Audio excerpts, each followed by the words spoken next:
ओम नमः शिवाय। जिस प्रकार इस ब्रह्मांड का न कोई अंत है और न ही कोई शुरुआत, उसी प्रकार शिव अनादि है।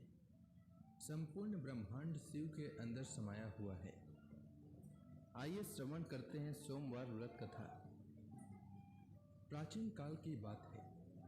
एक नगर में एक बहुत धनवान साहूकार रहता था, जिसके घर में धन की कमी नहीं थी, परंतु उसको एक बहुत बड़ा दुख था कि उसके कोई पुत्र नहीं था। वह इसी चिंता में दिन रात लगा रहता था। वह पुत्र की कामना के लिए प्रत्येक सोमवार को शिव जी का व्रत और पूजन किया करता था तथा सायंकाल को शिव मंदिर में जाकर शिव जी के सामने दीपक जलाया करता था। उसके इस भक्ति भाव को देखकर एक समय पार्वती जी ने शिव जी महाराज से कहा कि महाराज, यह साहूकार आपका अनन्य भक्त है और सदैव आपका व्रत और पूजन बड़ी श्रद्धा से करता है। इसकी मनोकामना पूर्ण करनी चाहिए। शिव जी ने कहा, हे पार्वती, यह संसार कर्म क्षेत्र है।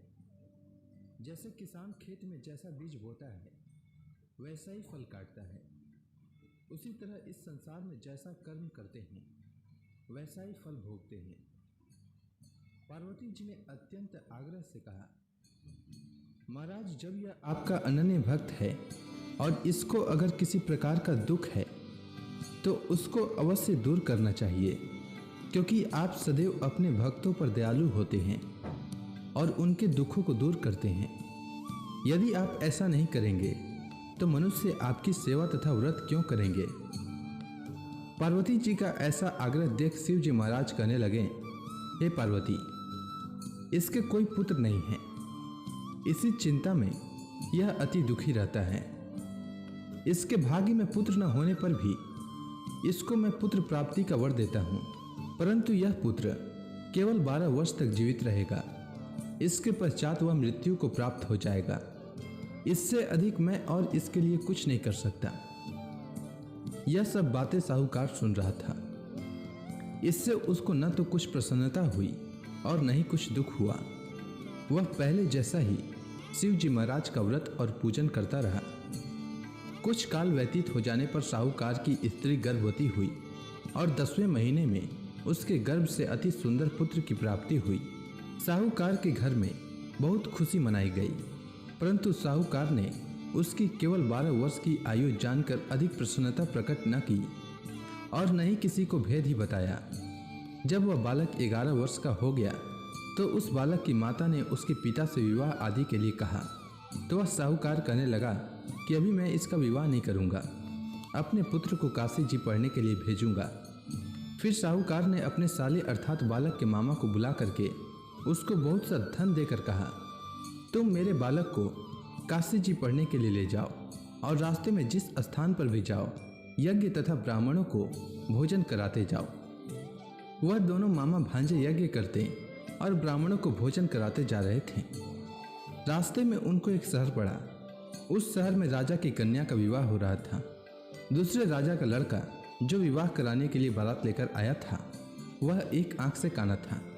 उसके माता पिता को इस बात को लेकर बड़ी चिंता थी कि कहीं वर को देखकर कन्या के माता पिता विवाह में किसी प्रकार की अड़चन पैदा न कर दें।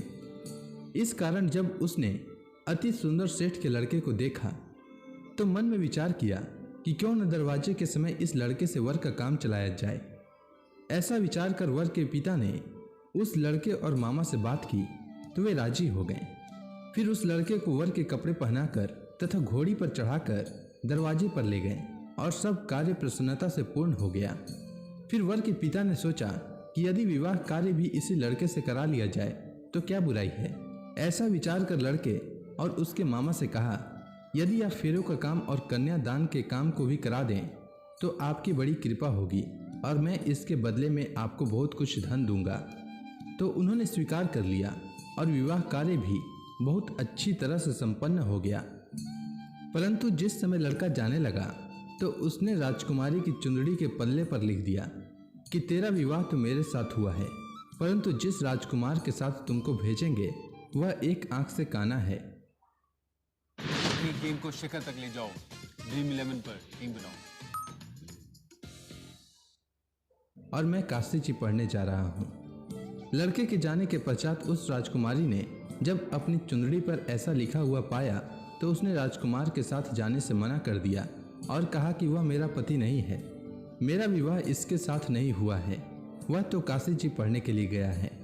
राजकुमारी के माता पिता ने अपनी कन्या को विदा नहीं किया और बारात वापस चली गई। उधर सेठ का लड़का और उसका मामा काशी जी पहुंच गए। वहां जाकर उन्होंने यज्ञ करना और लड़के ने पढ़ना शुरू कर दिया। जब लड़के की आयु 12 वर्ष की हो गई तो उस दिन उन्होंने यज्ञ रचा रखा था कि लड़के ने अपने मामा से कहा कि मामा जी आज मेरी तबीयत कुछ ठीक नहीं है। तब मामा ने कहा कि अंदर जाओ और सो जाओ। लड़का अंदर जाकर सो गया और थोड़ी देर में उसके प्राण निकल गए। जब उसके मामा ने आकर देखा कि वह मुर्दा पड़ा है तो उसको बड़ा दुख हुआ और उसने सोचा कि अगर मैं अभी रोना पीटना मचा दूंगा तो यज्ञ का कार्य अधूरा रह जाएगा। अतः उसने जल्दी से यज्ञ का कार्य समाप्त कर ब्राह्मणों के जाने के बाद रोना पीटना आरंभ किया। संयोगवश उसी समय शिव पार्वती जी उधर से जा रहे थे। जब उन्होंने जोर जोर से रोने की आवाज सुनी तो पार्वती जी कहने लगी कि महाराज कोई दुखिया रो रहा है, उसके कष्ट को दूर कीजिए। जब शिव पार्वती ने पास जाकर देखा तो वहां एक लड़का मुर्दा पड़ा था। पार्वती जी कहने लगी कि महाराज यह तो उसी सेठ का लड़का है जो आपके वरदान से हुआ था। हे महाराज, इस बालक को और आयु दीजिए, नहीं तो इसके माता पिता तड़प तड़प कर मर जाएंगे। पार्वती जी के बार बार आग्रह करने पर शिव जी ने उसको जीवन वरदान दिया और शिव जी महाराज की कृपा से लड़का जीवित हो गया। शिव जी और पार्वती जी कैलाश पर्वत पर चले गए। तब वह लड़का और मामा उसी प्रकार यज्ञ करते तथा ब्राह्मणों को भोजन कराते हुए अपने घर की ओर चल पड़े। रास्ते में उसी शहर में आए जहां उसका विवाह हुआ था। वहां पर आकर उन्होंने यज्ञ आरंभ कर दिया तो उस लड़के के ससुर ने उसको पहचान लिया और अपने महल में ले जाकर उसकी बड़ी खातिर की। साथ ही बहुत से दास दासियों सहित आदर पूर्वक लड़की और जमाई को विदा किया। जब वह अपने शहर के निकट आए तो मामा ने कहा कि मैं पहले तुम्हारे घर जाकर खबर कर देता हूँ। जब उस लड़के का मामा घर पहुंचा तो लड़के के माता पिता घर की छत पर बैठे थे और यह प्रण कर रखा था कि यदि हमारा पुत्र सकुशल लौट आया तो हम राजी खुशी नीचे आ जाएंगे, नहीं तो छत से गिरकर अपने प्राण खो देंगे। इतने में उस लड़के के मामा ने आकर यह समाचार दिया कि आपका पुत्र आ गया है, तो उनको विश्वास नहीं हुआ। तब उसके मामा ने शपथ पूर्वक कहा कि आपका पुत्र अपनी स्त्री के साथ बहुत सारा धन लेकर आया है। तो सेठ ने आनंद के साथ उसका स्वागत किया और बड़ी प्रसन्नता के साथ रहने लगे। इसी प्रकार से जो कोई भी सोमवार के व्रत को धारण करता है अथवा इस कथा को पढ़ता या सुनता है, उसकी समस्त मनोकामनाएं